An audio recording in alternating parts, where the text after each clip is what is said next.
श्री दुर्गाय नमः। जय माता दी। प्रिय भक्तगण, आप सभी का स्वागत है आपके अपने आध्यात्मिक चैनल प्रेम दुनिया में।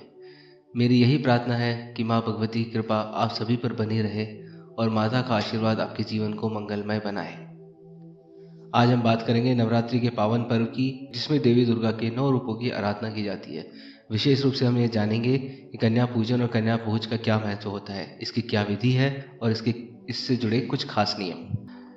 तो चलिए जानते हैं नवरात्रि में कन्या पूजन और कन्या भोज कराने का क्या है महत्व है। शास्त्रों में उल्लेख मिलता है कि नवरात्रि में कन्या पूजन किए बिना देवी उपासना अधूरी मानी जाती है। देवी भागवत, मार्कंडेय पुराण और अन्य धार्मिक ग्रंथों में इसे अत्यंत शुभ बताया गया है। माना जाता है कि 9 दिन की पूजा और व्रत का पूर्ण फल प्राप्त करने के लिए कन्या पूजन करना अनिवार्य होता है। कन्याओं को माँ भगवती का ही रूप माना जाता है, इसलिए नवरात्रि के अंतिम दिन उनका पूजन कर उन्हें भोजन कराना बहुत पुण्यकारी माना जाता है। चलिए जानते हैं क्यों किया जाता है नवरात्रि में कन्या भोज।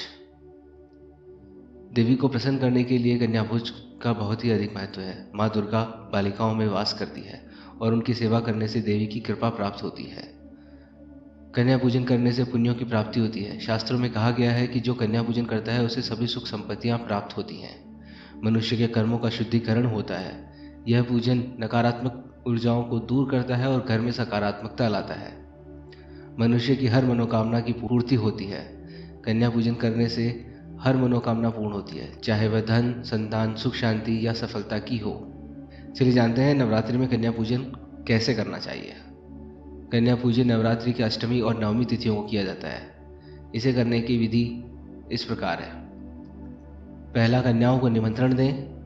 ध्यान रखें कि 2 साल से 10 साल की कन्याओं को ही आमंत्रित करें। अगर संभव हो तो 9 कन्याएं और 1 लंगूर अर्थात बालक को अवश्य बुलाएं। लंगूर हनुमान जी का प्रतीक माना जाता है। चलिए जानते हैं कि कन्याओं का पूजन कैसे करना चाहिए। कन्याओं के चरण धोकर उन्हें स्वच्छ आसन पर बैठाएं। रोली, अक्षत और फूलों से उनका पूजन करें। फिर उनके माथे पर तिलक करें और या देवी सर्वभूतेषु मातृ रूपेण संस्थिता मंत्र का निरंतर जाप करें। माँ भगवती के मंत्रों का उच्चारण करें और हाथ जोड़कर उनकी कृपा की प्रार्थना करें। कन्याओं को भोज कराएं। बालिकाओं को हलवा, पूरी, चना और फल का प्रसाद दें। भोजन के बाद उन्हें दक्षिणा अवश्य दें। दक्षिणा में वस्त्र, चुनरी और उपहार भेंट कर सकते हैं। उनसे आशीर्वाद लेना ना भूलें।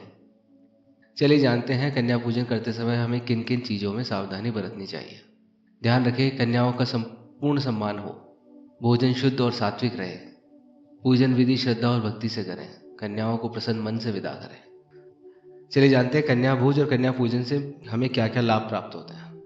याद रखिए, कन्या भोज और कन्या पूजन माता के ही पूजन के बराबर है। इससे घर में सुख और समृद्धि बढ़ती है। माता दुर्गा की कृपा प्राप्त होती है। अगर आपके यहाँ पितृदोष, काल सर्प दोष और अन्य बाधाओं से आप ग्रस्त हैं तो वो सभी इससे दूर होती हैं। संतान सुख की इससे प्राप्ति होती है।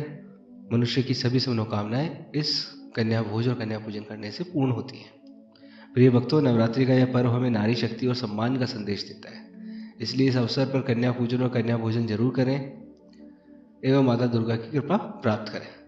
अगर आपको जानकारी उपयोगी लगे हो तो हमारे चैनल प्रेम दुनिया को सब्सक्राइब करें, इस वीडियो को लाइक एंड शेयर करें तथा कमेंट में बताएं कि आप नवरात्रि कैसे मना रहे हैं। जय माता दी।